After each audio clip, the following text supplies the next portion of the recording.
Hello, people of the internet. It's Noel, and welcome to my little corner of YouTube. And today I'm going to be continuing with my review of the Focusrite Scarlett 2i2 Studio bundle. That's the Gen 3 versions. And today I'm going to be looking at the interface itself. So this is the Generation 3 Focusrite Scarlett 2i2.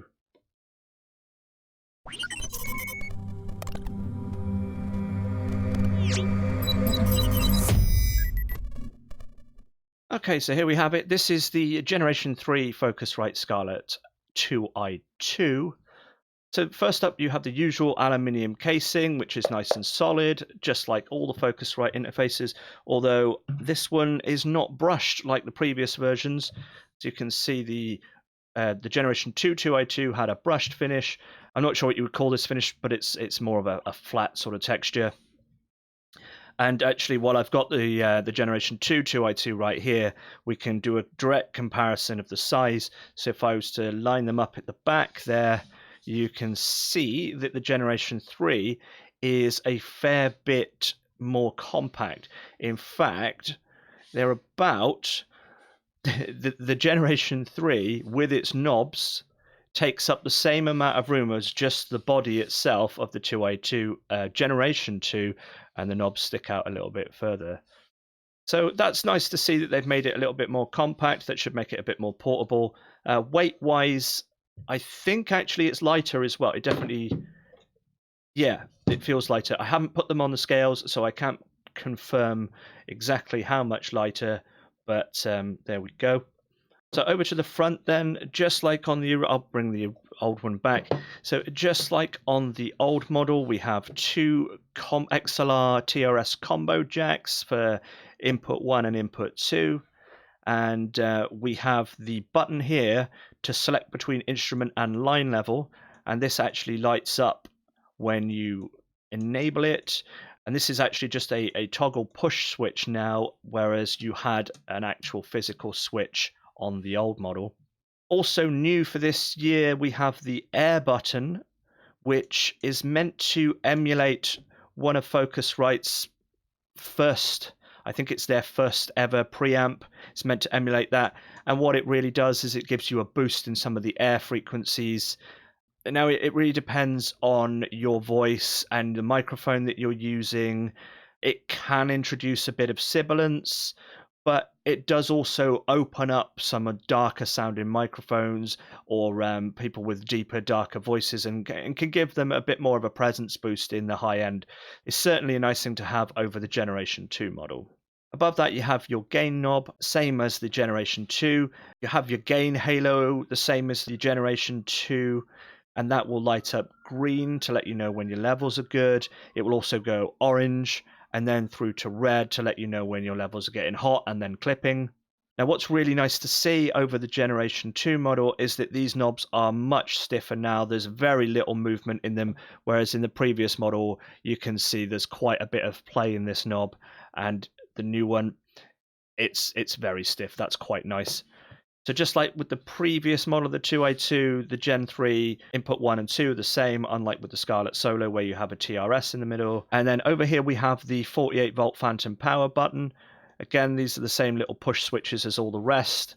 In the previous one, you had like this push button switch that lit up itself. This one, the 48 volt symbol will light up. Underneath that, we have the direct monitor. And this allows you to enable direct monitoring so you can hear yourself in your headphones so that you can monitor your audio when you're recording. Now, unlike the previous generation, which was a simple off and on switch, this one toggles between 3 different settings. You have off, you have on, which is a mix of both inputs, and then you have stereo mode, which has the left-hand input in the left ear and the right-hand input in the right ear. Because by default, the Focusrite interfaces will output a stereo signal with the input 1 on the left, input 2 on the right, and then you can mix them down to mono in post or in your recording software. This direct monitor allows you to hear both sides of that stereo or mix it down to monitor on the interface itself when you're listening to it. Next up, we have the volume control for your monitors, and this controls the TRS line outputs at the back. These are balanced TRS outputs, the same as on the Generation 2, so there's no change there. And then we have your headphone volume, which controls the volume for their 4-inch headphone output, which is here. And again, another improvement over the Generation 2 models is that this knob is not wobbly at all. And you can see with Generation 2 that this knob is extremely wobbly. And it was like that out of the box. So I never really liked that. Whereas this one, nice and solid feeling. It's got a good amount of resistance to it. These knobs really feel quality. They always had a good amount of resistance to them before, but they had that horrible wobble. And it's really nice that they've gone and improved that. So a couple of things to say about the inputs and the outputs. So I checked the phantom power outputs with my multimeter, and we are getting 47 volts, which is excellent to see. And that is the same as the Generation 2 models. So there's no change there. Now, just like the Generation 2 models, the headphone output is not particularly powerful. We have a very weak headphone amplifier in this. In fact, I actually think that it is worse in the Generation 3 than it was in the Generation 2. The volume of my DT770's 250 ohm is much quieter on the Generation 3 than it is on the Generation 2. Now, that might be a problem for you. I really don't understand why Focusrite don't sort this out. These are meant for audio production and for more professional use, or at least for more enthusiast home studio use. And high impedance headphones such as the DT770 250 ohms should, they're a standard thing in a studio. Really, this should be able to drive a 250 ohm headphone to a reasonable volume. And the fact that it can't, I think, is a big minus point for these interfaces. Having said that, most audio interfaces on the market will struggle with 250 ohm headphones. It's just the nature of the beast, unfortunately. It's a shame, and I really wish that they would sort that out. But it is what it is. Now, for the preamps with this model, they allow up to 56 decibels of gain, unlike the 50 decibels that were on the 2i2. And that's really good because 50 decibels isn't much. And if you're using a broadcast dynamic mic, for example, like the SM7B or Rode Procaster or something similar to that, then you're going to find that this is able to provide much more gain. And you might even be able to get away with not using a cloud lifter. Now, according to Shure, the SM7B requires 59 or 60 decibels of gain. This still isn't quite going to do it, but I have found with my Procaster, which requires 56 decibels of gain, that I can just about run this on here without using the cloud lifter. Now, of course, if you are using a condenser microphone, that point is moot, but it is something to consider if you are using a dynamic microphone. You may not have enough gain on this, but it is a significant improvement on the Generation 2. So other specs to consider with the Generation 3, they're both capable of 24-bit and 192 kilohertz. It has a dynamic range of 111 dBA, which is an upgrade over the Generation 2, which had a dynamic range of 106 dBA, which is good to see. There's no real change to the noise floor. It's still minus 128 dBA. However, there is a difference with the maximum input level. On the old model, that was plus 4 dBu, and on the new model, it's plus 9 dBu. So I just looked up the specs about the headphone outputs, and the old model had a dynamic range of 107 dBA and maximum output of plus 10 dBu. And the new one has a dynamic range of 104 dBA and a maximum output of 7 dBu. So it looks like the headphone output on the new model has taken a hit. I don't know why they've done that. It was already weak enough on the Generation 2. You could just about drive the DT770s with this one. But I find that even on maximum volume with the Gen 3, that it is still not adequately driven. And I think that's a big shame. Okay, so now looking at the rear, so we have the 2 1/4-inch balanced TRS outputs, those are your line outputs. We have a Kensington lock port, and we also have the USB-C connector, which is a change from the last generation's USB-B connector. We also have a piano black glossy finish, which really shows fingerprints. Again, that's a change that I really don't like. It's the same on the front. It's going to show every single fingerprint, and it's going to look pretty grotty pretty quickly. I don't know why they've changed that from the matte finish of the Generation 2. I think that looked much better. Oh, and one final change. On the Generation 2, you had these big rubber strips on the bottom and these big, robust looking and feeling feet. And on the Generation 3, you've just got 4 little bumps glued on in the corners. And finally, we have the USB cable, which is USB-A to USB-C. And unlike the previous models, it's not red, but just like the previous models, and I don't know why Focusrite keep doing this cable is quite short. So depending on where you have your audio interface on your desk, I have my computer on the right-hand side and my audio interface on the left. I had to go and get a longer cable to get this connected in. Focusrite, please, just include a longer cable. Right, so we've taken a look at the interface itself, but now I have the Focusrite CM25 Mark III condenser microphone that's connected straight into the Focusrite Scarlett 2i2 Generation 3, and I have the gain set to around 12 o'clock, and this is how it sounds. I'm doing no other post-processing on this audio. I don't know if you can hear that siren in the background. There's a police car going past or an ambulance or something. This might be picking up quite a lot of background noise with no post-processing. They've got no noise gate or noise suppression on, and I do live on a fairly busy road. I don't know if you just heard that motorbike going past. Okay, and now I have the CM25 Mark III connected to the 2i2 Gen 3. And I have the air button enabled. I have the gain still set to 12 o'clock, and this is how it sounds with the air button enabled.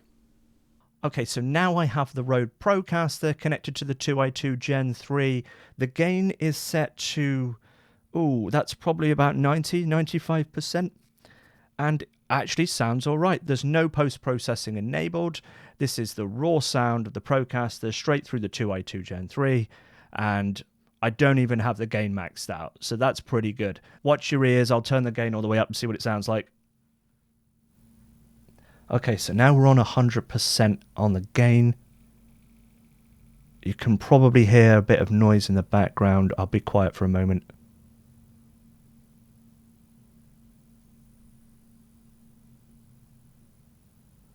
And actually, there's enough gain available on this preamp that I could easily be clipping if I started talking any louder. So now I'm back down to a more reasonable gain level, and that's really impressive. That means that you can easily run a microphone like this that requires 56 decibels of gain on the Scarlett 2i2 and still have a little bit of headroom. So that's an improvement on the previous generation where I did need to use a cloud lifter. Okay, so now I'm talking to you with the Rode Procaster into the 2i2 Gen 3, and I have the air mode enabled. So hopefully this will boost some of the higher frequencies, should boost some of the air frequencies, and should make this microphone sound a little bit lighter, give it a little bit more high-end presence, and maybe even make it sound a little bit less like that deep, boomy broadcast microphone sound. Okay, so now I'm back on the CM25 Mark III. I do have a bit of post-processing enabled on this now, a bit of noise suppression. I've got a gate set up, little tweak of EQ and some compression, and this is how it sounds. And I'll just now go through some of my final thoughts on this particular interface. So my final thoughts on the 2i2 Gen 3 then are that it is an incremental upgrade from the Gen 2. There are some really positive changes and there are a few negative changes. So let me just recap then. So while we do have the same equivalent input noise, we do have an increased dynamic range, we have an increased maximum input level, and we have an increased gain range, which is a really positive step because it means that we can drive microphones like the Rode Procaster without needing to use a cloud lifter. All of the knobs and switches feel much nicer than the previous model, although it may be personal preference to whether you preferred those toggle switches on the Gen 2, but certainly the knobs feel much sturdier, they don't wobble anymore, and that's great. Also the air mode on the preamp, this may be useful to you, it may be just a bit of a gimmick. It's probably nothing that you couldn't have achieved with post-process EQ, but perhaps it's a nice thing to have if you do have a very dark sounding microphone and you want to boost the presence in the high end. I'm still not sure whether I'm going to find it particularly useful, but it's there and I suppose it's nice to have. Things I don't like are the glossy front and rear panel. Those are sure going to show fingerprints really easy. I'd imagine if you do carry this around a lot and you use it as a portable interface, then it will probably pick up and show scratches more. And I also don't like the low output of the headphone amp. Now, I was really hoping for an improvement in the headphone amp over the previous generation because the previous generation wasn't particularly powerful already, but it seems like we've taken a step backwards when it comes to headphone output. Now, it's not really an unreasonable request to ask that you be able to drive your 250 ohm studio headphones at a correct volume. If you have the 80 ohm versions of the 770 Pros, you're going to be fine. But the 250 ohm versions on this one are really just out of the question. The Generation 2 was pushing it for its headphone output power, but the Generation 3 is really a big step backwards, and that's a really big shame. So I implore you, Focusrite, please, for the next generation of your Scarlett interfaces, please put a decent headphone amp in the interface. Please. So that's going to be it then. That's my review of the Focusrite Scarlett 2i2 Generation 3. I'll have follow-up videos for the headphones and the microphone for their individual reviews. But until next time, thank you so much for watching and have a good one.